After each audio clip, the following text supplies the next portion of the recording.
Hi students, welcome to this e-learning video of physics. Today our topic of discussion is sound waves. Are sound waves longitudinal waves?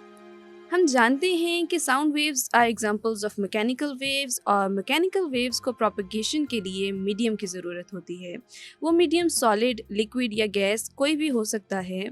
जैसे कि इस time पे आप मेरी आवाज़ सुन सक रहे हैं, ये आवाज़ आपके कानों तक पहुंच रही है, ये ट्रैवल कर रही है एयर के थ्रू। अब होता क्या है, स्पीकर्स के करीब जो एयर मॉलिक्यूल्स मौजूद हैं, स्पीकर्स उनको वाइब्रेट करते हैं और उनकी वाइब्रेशन की वजह से उनके अंदर डिस्टर्बेंस क्रिएट होती है, जबकि वो इस डिस्टर्बेंस को अपने एडजेसेंट पार्टिकल्स के अंदर ट्रैवल करते हैं। ये इस मोशन को हम ओवरऑल साउंड वेव कहते हैं और जैसे ही हमारे कान के करीब की विसिनिटी के एयर मॉलिक्यूल्स वाइब्रेट होते हैं, हमें आवाज़ पहुंचती है।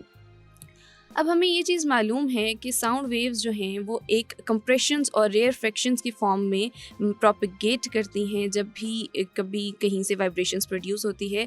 लेकिन इन पार्टिकल्स की डायरेक्शन को हम आइडेंटिफाई किस तरीके से कर सकते हैं कि वो किस डायरेक्शन में मूव कर रहे हैं, अप एंड डाउन हैं, पैरेलल हैं, एंटी पैरेलल हैं।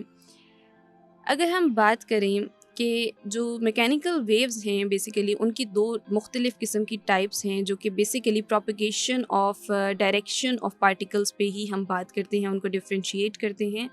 ये दो किस्म की मैकेनिकल वेव्स होती हैं, एक ट्रांसवर्स वेव होती है और एक लॉन्गिट्यूडनल वेव होती है। इसको हम थोड़ा सा डिटेल में भी डिस्कस करेंगे।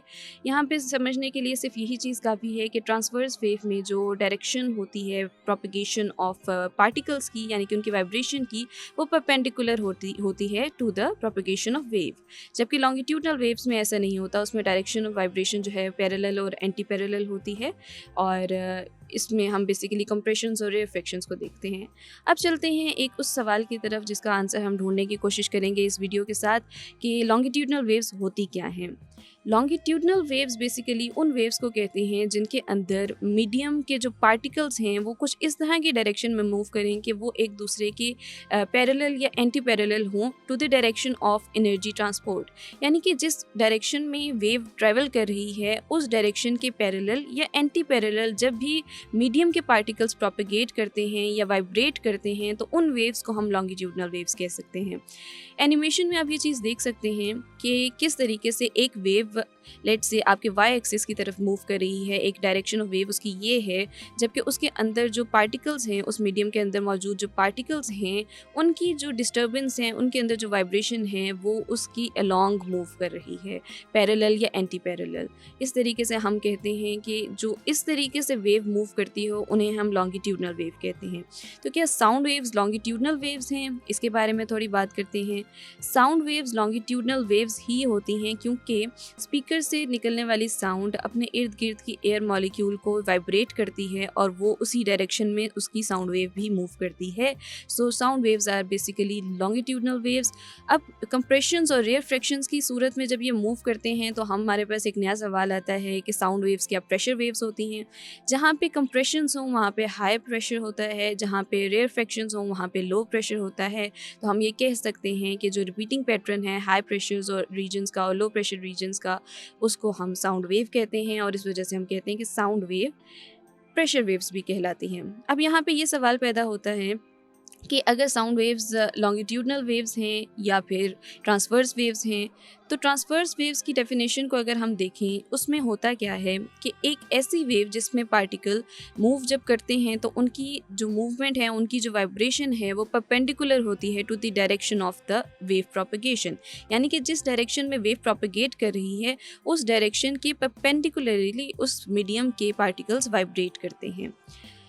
क्या साउंड वेव्स ट्रांसवर्स वेव्स हैं? इस सवाल के जवाब के लिए हम एक एक्टिविटी परफॉर्म करते हैं। एक स्ट्रिंग लेते हैं, उसको एक वॉल के साथ आप बाउंड कर दें और एक हाथ से आप उसको दूसरे एंड को पकड़ लें और जिस एंड से आपने उसे पकड़ा हुआ है वहाँ से आप उसको एक ज़ोरदार झटका दें तो आप ये देखेंगे कि एक वेव हमें देखने को मिलती है। ये वेव प्रोपगेट तो वाई एक्सिस में कर रही है लेकिन जो उसकी direction of motion of particles है वो अप एंड डाउन है। तो यानी कि जिस डायरेक्शन में वेव प्रोपगेट कर रही है that is is along the y-axis, जबकि direction of motion of particles is along the x-axis, positive and negative axis। तो इस सूरत में हम कहते हैं कि जो ये वेव हमारे पास जनरेट हुई है ये ट्रांसवर्स वेव्स है। तो ऐसा हमारे पास साउंड वेव की सूरत हाल में नहीं होता। साउंड वेव इस तरीके से बेसिकली हमारे पास नहीं जनरेट होती। साउंड वेव में आप ये देखते हैं कि जब स्पीकर से साउंड निकलती है वो अपने इर्द गिर्द के मीडियम में जब प्रोपगेशन करती है वो अलोंग एक्स वाई एक्सेस होती है। बेसिकली वो पैरेलल और एंटी पैरेलल होती है। वो वेव की प्रोपगेशन के डायरेक्शन में ही वो वाइब्रेट करते हैं। तो sound waves are not transverse waves. इस वीडियो में हमने थॉरली डिस्कस किया है नेचर ऑफ साउंड वेव्स को। हमने सबसे पहले बात की है कि साउंड वेव्स जो हैं वो लॉन्गिट्यूडनल वेव्स होती हैं। साउंड वेव्स इस तरह से मूव करती हैं कि वो मीडियम के साथ ही पैरेलल या एंटी पैरेलल मूवमेंट होती है। साउंड वेव्स प्रोपगेट करती हैं in the form of compressions and rarefactions, इसी वजह से इन्हें प्रेशर वेव्स कहा जाता है। और आखिर में हमने बात की है ट्रांसवर्स वेव्स की कि ट्रांसवर्स वेव्स क्या होती हैं और sound waves basically transverse waves नहीं होती। तो आई होप स्टूडेंट्स इस लेक्चर के बाद आपको मैकेनिकल वेव्स जो साउंड वेव हैं इनकी कॉन्सेप्ट में कोई कन्फ्यूजन नहीं रही होगी। That's all in this video.